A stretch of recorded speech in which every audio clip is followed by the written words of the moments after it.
Hello guys, welcome back to Sakshi Telugu vlogs. అయితే మొన్న 30 July night ఒక వీడియో పోస్ట్ చేశాను. 31 జూలై ఏదో జరుగుతుందంట, గుజరాత్లో రెడ్ అలర్ట్ ఇచ్చారు అండ్ స్కూల్స్కి హాలిడే ఇచ్చారని చెప్పాను కదా. అవునండి, అది నిజం, ప్రూవ్ అయితే అయ్యిందండి. ఇది వచ్చేసి 31 జూలై. చూడండి వెదర్ ఎలా ఉందో. ఇప్పుడు ఆఫ్టర్నూన్ 2 o'clock అవుతుంది. అసలు బయట సిచ్యువేషన్ ఎలా ఉంది, ఇంట్లో కరెంట్ లేదు, పిల్లలు బోర్ అవుతున్నారు, చీకట్లో ఆడుకుంటున్నారు.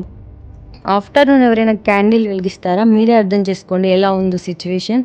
అసలు పూరా డే అయితే లైట్ తీసేశారు. కూరగాయలు కూడా లేవు ఇంట్లో వంట చేయడానికి. ఎగ్స్ ఉంటే వాటితోనే అయితే కర్రీ చేసి అడ్జస్ట్మెంట్ చేశాను.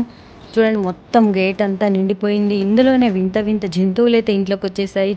ఎర్త్వామ్ అయితే వచ్చేసింది ఇంట్లోకి. ఇలాంటివి ఇంకా చాలా ఉన్నాయి, కొన్ని కొన్ని క్యాప్చర్ చేయలేకపోయాను. చూడండి ఫ్రాగ్ ఎంత కష్టపడుతుందో. అసలు పైన కూర్చుంది, వాళ్ళ బేబీనో వైఫ్నో తెలియదు, కానీ చాలా కష్టపడి ఈ నీళ్ళ నుంచి అయితే బయటికి తీసుకెళ్ళింది. ఇదేందో మరీ వింతగా ఉంది. మొత్తం నైట్ లేచి చూసేసరికి మార్నింగ్లో మొత్తం గేటుకి చుట్టేసుకుంది. దీని పేరేంటో కూడా తెలియదు, ఫస్ట్ టైం చూస్తున్నాము. మీకు ఎవరికైనా ఇదేంటో తెలిస్తే తెలంగాణలో వర్షాలే చెప్పండి. ఏ వర్షాలు అక్కడ ఇదండి ఇలా జరిగింది మన వలసలో అయితే అర్థం గుజరాత్లో. కావట్లేదు. నిజంగానే రెడ్ అలర్ట్ లో ఉంది. పాపం మొత్తం చాలా మంది ఇంట్లోకి వాటర్ వెళ్ళిపోయి చాలా సఫర్ అవుతున్నారు.